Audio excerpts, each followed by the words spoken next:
Students క్లాస్లో back బెంచ్లో అల్లరి చేస్తారు కదా, సో అలా కలిసిపోయి ఎంత అద్భుతంగా చేశారంటే అసలు జీరో స్ట్రెస్, అసలు ఏమీ లేదు, హ్యాపీగా వాళ్ళతో కలిసిపోయి పనిచేశాను. నేను క్లాప్స్ కొట్టేసి చప్పట్లు కొట్టేసి వీలైతే ఇద్దరిని హక్ చేసేసుకుని అండ్ షూటింగ్ స్పాట్లో వాళ్ళిద్దరితో కలిసి మేము ఒక 10 days పనిచేసాం చిరంజీవి గారు, వెంకటేష్ గారితో. నా కెరియర్లో, నా లైఫ్ టైంలో ఆ 10 days every moment, every second నేను ఎప్పటికీ మర్చిపోలేను. ఛాన్స్ కొట్టేసావయ్యా.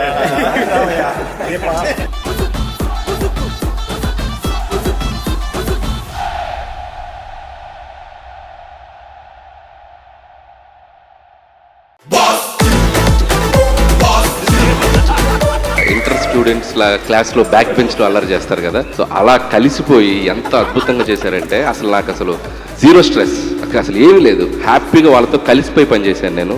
నేను క్లాప్స్ కొట్టేసి చప్పట్లు కొట్టేసి వీలైతే ఇద్దరిని హక్ చేసేసుకుని అండ్ షూటింగ్ స్పాట్లో వాళ్ళిద్దరితో కలిసి మేము ఒక 10 days పనిచేసాం చిరంజీవి గారు, వెంకటేష్ గారితో. నా కెరియర్లో, నా లైఫ్ టైంలో ఆ 10 days every moment, every second నేను ఎప్పటికీ మర్చిపోలేను. ఛాన్స్ కొట్టేసావయ్యా.